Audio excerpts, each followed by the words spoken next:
Revolt के बाद बहादुर शाह जफर को रंगून के जेल में भेज दिया गया, जहां उनकी मृत्यु हो गई। इसके बाद शुरू हो जाता है क्राउन रूल। ब्रिटिशर्स के रूल के दौरान सिर्फ इंडिया के आर्किटेक्चर में ही चेंजेस नहीं किए गए, बल्कि यहाँ का पूरा एडमिनिस्ट्रेटिव सिस्टम ही बदल दिया गया। इस एडमिनिस्ट्रेटिव सिस्टम से हमने भी बहुत सारी चीजें अडॉप्ट की और बोरो की। क्या थे वो चेंजेस, आइए जानते हैं इस लेसन में। तो आइए कंटिन्यू करते हैं chapter number 6, colonialism in this city. इसमें हम एक स्टोरी देख रहे हैं जो कि हमारे इंपेरियल कैपिटल के बारे में है। जो ओल्ड दिल्ली और न्यू दिल्ली के बीच का डिफरेंस है उसे हम इस लेसन में जानेंगे और कौन से आर्किटेक्चरल डेवलपमेंट हुए उसे भी देखेंगे। तो आइए शुरू करते हैं। मैं हूँ आरती मिश्रा, यहाँ आप मेरा इंट्रोडक्शन देख सकते हैं। ब्रिटिशर्स ने अब प्लान किया कि एक न्यू कैपिटल होना चाहिए। इसकी शुरुआत कैसे हुई? ब्रिटिशर्स अब जो है वो अवेयर हो चुके थे कि दिल्ली की एक सिंबॉलिक इम्पोर्टेंस है, क्योंकि जब 1857 का रिवोल्ट हुआ तो उस बीच में यहाँ पे बहुत सारे इवेंट्स हो रहे थे और लोग जो है दिल्ली को काफी इम्पोर्टेंट मान रहे थे। मुगल डायनेस्टी को भी बहुत इम्पोर्टेंट मान रहे थे। इसलिए 1877 में वायसरॉय लिटन ने एक दरबार ऑर्गेनाइज किया। ये दरबार ऑर्गेनाइज किया गया था ताकि क्वीन विक्टोरिया को एक्नॉलेज किया जाए एज एम्प्रेस ऑफ इंडिया। और कैलकाटा जो है वो अब भी ब्रिटिश इंडिया की कैपिटल थी, लेकिन जो ग्रैंड दरबार था वो दिल्ली में रखा गया। ऐसा इसलिए क्योंकि दिल्ली की एक सिंबॉलिक इम्पोर्टेंस थी और लोगों के दिल में दिल्ली को लेकर बहुत सारी बातें थी। अब रिवोल्ट के टाइम में ब्रिटिशर्स को ये रियलाइज हो चुका था कि मुगल एम्परर जो है वो आज भी लोगों के लिए उतने ही ज्यादा महत्वपूर्ण है और लोग आज भी मुगलों में ही अपने लीडर को ढूंढ रहे हैं। इसलिए ये बहुत इम्पोर्टेंट था कि ब्रिटिशर्स अपनी पावर को शो ऑफ करें और लोगों को ये दिखाएं कि एक्चुअली में अब वो ही हैं जिनके हाथ में सारा कंट्रोल है। इसलिए उन्होंने अपने शोज जो है वो यहाँ दिल्ली में करवाए और मुगल एम्परर्स जो थे वो पहले पुराने रूल किया करते थे और जो उनका पूरा प्लेस था, जो भी उनकी सारी जगहें थी, उन सभी चीजों को अब चेंज करने की कोशिश की जाएगी। 1911 में किंग जॉर्ज V जब क्राउन हो रहे थे इंग्लैंड में और जब ये सारा ओकेजन था तो उसी के लिए यहाँ पर भी दिल्ली में भी ये कहा गया कि अब एक जो दिल्ली है उसी को हम इंडिया की कैपिटल के रूप में मानेंगे और जो कैलकाटा है वहां से अब हम इस कैपिटल को शिफ्ट कर देंगे।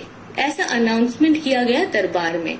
तो एक तरह से देखा जा रहा है कि अगर कोई इम्पोर्टेंट इवेंट हो रहा है इंग्लैंड में तो उसके लिए जो दरबार है वो दिल्ली में भी हो रहा है और दिल्ली में भी उस ओकेजन को सेलिब्रेट किया जा रहा है। यहाँ पे अब जो न्यू दिल्ली है उसका कंस्ट्रक्शन शुरू होता है और ये जो कंस्ट्रक्शन है एक 10 स्क्वायर माइल सिटी के रूप में होगा, जो कि रेजिना हिल के पास है। तो रेजिना हिल जो है वो साउथ में एग्जिस्ट कर रही थी सिटी के और वहां पे जो है 10 स्क्वायर माइल के सिटी की तरह अब जो है ये दिल्ली का कंस्ट्रक्शन शुरू होगा। 2 आर्किटेक्ट्स थे जिन्हें बुलवाया गया, एडवर्ड लिटन और हर्बर्ट बेकर। इन दोनों को कहा गया कि अब वो न्यू दिल्ली का डिजाइन तैयार करेंगे और जो भी बिल्डिंग्स होंगी और जो भी गवर्नमेंट कॉम्प्लेक्स होंगे उनके बारे में पूरा जो है कंस्ट्रक्शन कैसा होना चाहिए वो इनकी राय से बनेगा। जो गवर्नमेंट कॉम्प्लेक्स थे न्यू दिल्ली के वो कंसिस्ट करते थे 2 माइल एवेन्यू के। तो ये जो 2 माइल एवेन्यू है ये क्या है? एक तो किंग्स वे थे जो कि जिसे आज हम राजपथ के नाम से जानते हैं। तो एक किंग्स वे है जो कि विक्टोरिया पैलेस तक जाता था, वायसरॉय के पैलेस तक जाता था, यानी कि जिसे आज हम राष्ट्रपति भवन के नाम से जानते हैं। और जो दूसरी तरफ सेक्रेटेरिएट बिल्डिंग्स हुआ करती थी जो कि एवेन्यू की दोनों तरफ होंगी।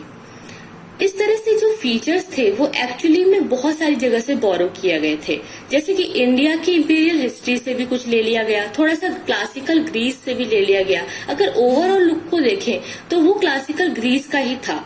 और अगर हम एग्जाम्पल के लिए देखें तो जो वायसराय का पैलेस है यानी कि जो राष्ट्रपति भवन है उसका जो ऊपर का डोम है वो बुद्धिस्ट स्तूपा से कॉपी किया गया है। इसके बाद जो रेड सैंडस्टोन का यूज है, इसके अलावा जो कार्व्ड स्क्रीन्स हैं, जाली वर्क है, ये सारी चीजें मुगल आर्किटेक्चर से बोरो की गई थी। अब जो न्यू बिल्डिंग्स हैं वहां पे ब्रिटिशर्स की इम्पोर्टेंस को दिखाना था। ये कोशिश की जा रही थी कि जो वायसराय का पैलेस है वो शाहजहां की जामा मस्जिद से बड़ा हो और ऊंचा हो। ऐसा इसलिए क्योंकि अब जो है ब्रिटिशर्स को वो चाहते थे कि लोग उनको ज्यादा एक्नॉलेज करें और अपने पुराने पास्ट को भूल जाएं। इसलिए उनके जो पुराने पास्ट है उसे छोटा दिखाने की, उसे नीचा दिखाने की कोशिश की जा रही थी। वॉयसराय का जो पैलेस है वो ही राष्ट्रपति भवन है, जिसका डोम जो है काफी ऊंचा है, आज भी हम उसे देख सकते हैं। न्यू दिल्ली को बनाने में पूरे 20 साल लग गए और ये जो आइडिया था इस सिटी को पूरा डेवलप करने का, इसका एक स्टार्क कॉन्ट्रास्ट था शाहजहानाबाद से।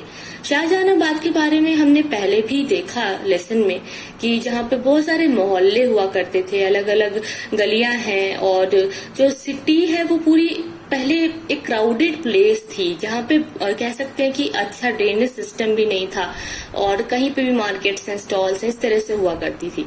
तो अब क्या कहा ब्रिटिशर्स ने कि अब एक न्यू दिल्ली होगी जहाँ पे सब कुछ जो है पहले से बेटर होना चाहिए। ब्रॉड और स्ट्रेट स्ट्रीट्स होंगी जो कि एक लाइन से आगे बढ़ती होंगी। स्प्रॉलिंग मैंशंस होंगे, यानी कि जो जैसे कि एक जगह है कोई महल है उस तरह से बना दिया और उसके आसपास में जो है पूरा एक लार्ज कंपाउंड होगा। और आर्किटेक्ट जो होगा न्यू दिल्ली का वो रिप्रेजेंट करेगा एक sense of law and order, थोड़ी सी डिसिप्लिन को यहाँ पे मेंटेन करना है।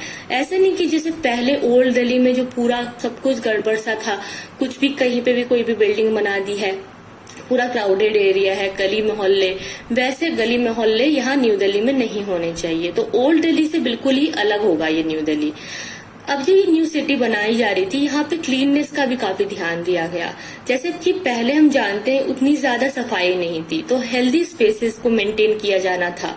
ब्रिटिशर्स ने ये सोचा कि जो भी ओवर क्राउडेड स्पेसेस होते हैं वो बहुत अनहाइजीनिक होते हैं और दूसरा अनहेल्दी भी होते हैं, ये सभी बीमारियों का कारण बन जाते हैं। इसलिए उन्होंने ये भी कोशिश की कि अब जो है अच्छी वाटर सप्लाई होनी चाहिए और सीवेज डिस्पोजेबल जो है वो भी अच्छे होने चाहिए, साथ ही जो ड्रेनेज फैसिलिटीज है वो पहले से अब बेटर करनी है। तो इस तरह से जो है ओल्ड सिटी में जो भी कमियां थी उसे न्यू दिल्ली में जो है उसे उन कमियों को दूर करने की कोशिश की गई। और ये भी ध्यान रखा गया कि ग्रीनरी भी मेंटेन हो सके, तो हरियाली के लिए उन्होंने जगह जगह पे पेड़ और फूल पौधे उगवाए और पार्क्स भी बनवाए ताकि एक फ्रेश एयर जो है वो इंश्योर रहे और लोगों को अच्छी सप्लाई मिले ऑक्सीजन की। तो ये सभी चेंजेस हो रहे थे।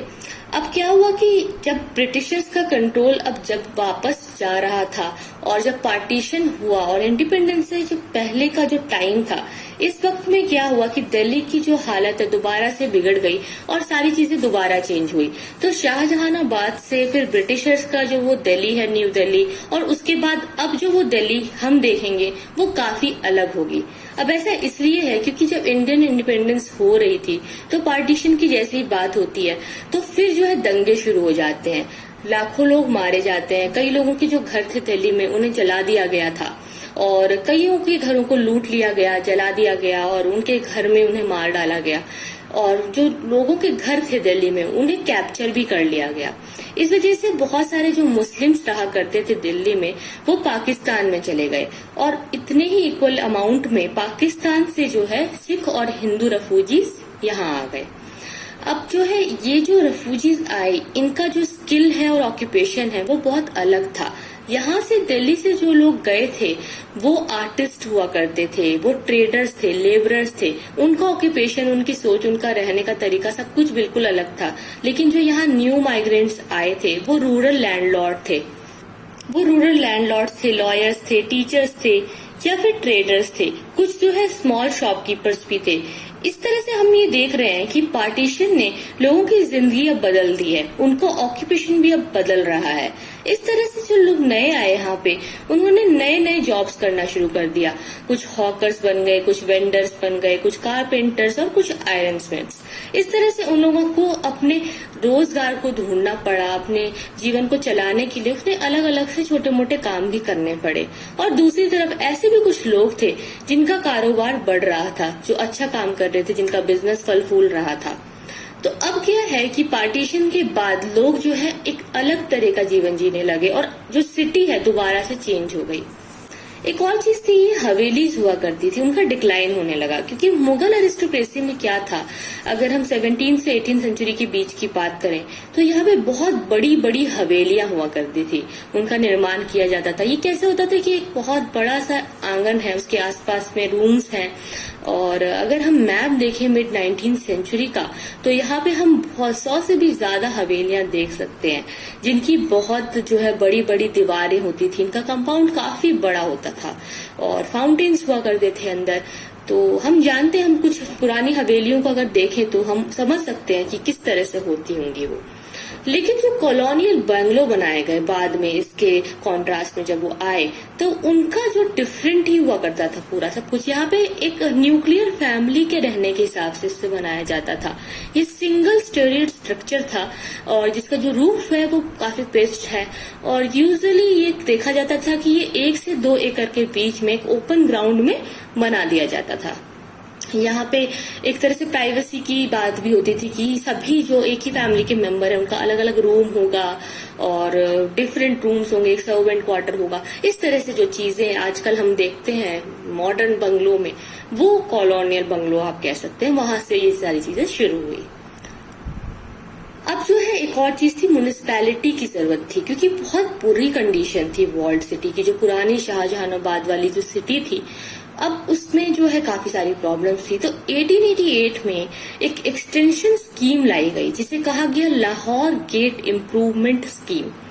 इससे प्लान किया था रॉबर्ट क्लार्क ने, और उन्होंने क्या कहा कि जो वॉल्ड सिटी है, वहां के जो रेजिडेंट्स हैं, उनके लिए कुछ चेंजेस करे जाएंगे, उन्हें किसी तरह से अलग तरीके से बसाया जाएगा और वहां पे थोड़ा इम्प्रूवमेंट लाना है। हालांकि ये सक्सेसफुल नहीं हुआ, और उसके बाद दिल्ली इम्प्रूवमेंट ट्रस्ट आया जिसे कि सेटअप किया गया था 1936 में। इसने जो है कुछ एरियाज बनाए, जैसे कि दरियागंज, जहां पे वेल्दी इंडियंस रह सकते थे, और कुछ ऐसे भी हाउसेस बनाए जो कि एक पार्क के आसपास ग्रुप होंगे और लोगों के लिए अलग अलग तरह की सोसाइटीज का निर्माण होने लगा। तो म्युनिसिपैलिटी भी फिर आ गई, और इस तरह से जो है दिल्ली का पूरा एडमिनिस्ट्रेशन अब बदल गया था। यहाँ हमारे ये लेसन खत्म होता है, क्लास 8 के पार्ट 2 में मिलेंगे। Thank you.